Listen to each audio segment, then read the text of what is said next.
Les journalistes, je vous présente le bâtiment administratif de la province éducationnelle de Tanganyika 2. Nous sommes à Kabalo, le chef-lieu du territoire de Kabalo et chef-lieu aussi de la province éducationnelle de Tanganyika 2. Le bâtiment que vous voyez, je crois que c'est la deuxième fois d'arriver ici. Nous avons commencé cette histoire, cette aventure, j'appelle ça aventure, depuis l'année passée. Nous avons façonné des briques et aujourd'hui, voici, nous sommes dans la concrétisation de notre projet. On a commencé à construire le bâtiment ici avec des annexes ou encore le bureau à l'intérieur.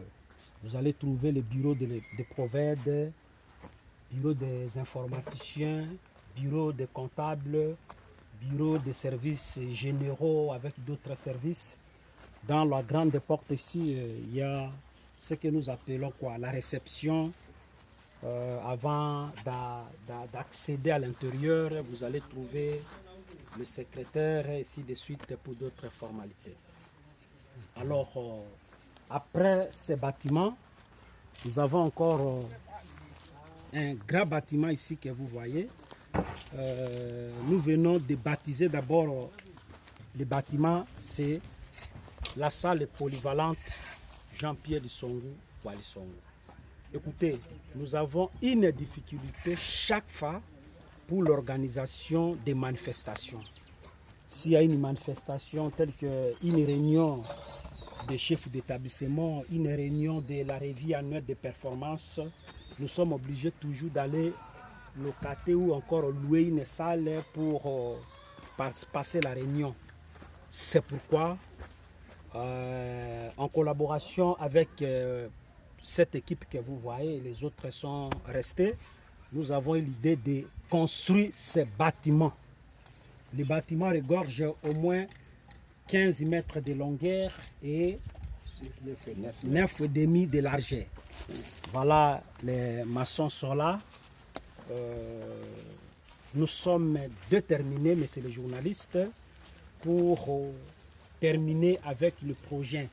Vous voyez le premier bâtiment, deuxième bâtiment, troisième bâtiment et le quatrième bâtiment sera comme ça.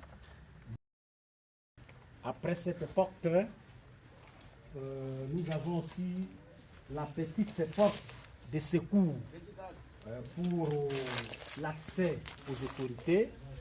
Et à la fin là-bas, nous avons aussi une petite porte qui va, n'est-ce pas, faciliter l'entrée et sortie des participants pendant la réunion pour faire de petits besoins et ainsi de suite. C'est pour vous dire que, messieurs les journalistes, le projet L, c'est un grand projet que nous avons conçu. Le projet L continue. Comme nous avons des briques, parce que après avoir consommé les briques sont toujours stockées là-bas. Nous sommes obligés encore de continuer avec le troisième bâtiment. Nous lançons un message, un appel pathétique à tous les notables des territoires de Kabalo, non seulement les territoires de Kabalo, parce que la province éducationnelle de Tanganyika 2 regorge 3 territoires. Nous avons le territoire de Kabalo, le territoire de Manoun et le territoire de Congo. Nous avons des notables, nous avons des députés provinciaux, nous avons des députés nationaux. Je demande la contribution de toutes les parties prenantes. La communauté, les commerçants, tout le monde, je suis là, même le tout, une plage, un sac de ciment, un ferron, nous allons toujours accepter pour que le projet L arrive à la fin. Et j'exhorte l'équipe qui m'accompagne. Nous sommes là avec le syndicaliste. À côté ici, nous sommes avec notre projet de passer. Je vous remercie aussi sincèrement parce que j'ai suivi et j'ai vu aussi les images dans les réseaux sociaux. Donc, un seul doigt comme ça ne peut pas, ne peut pas essuyer la face. Mais l'union qui fait la force.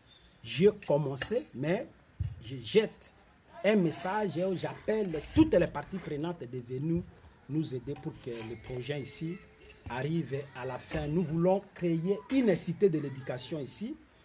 Bien que le projet, il n'y a pas le financement, on se bat comme des responsables, comme un directeur provincial doit s'organiser d'une manière interne. C'est pourquoi on se bat comme ça, monsieur le journaliste, et on est très déterminés. Merci beaucoup. C'est moi qui vous remercie, monsieur le journaliste.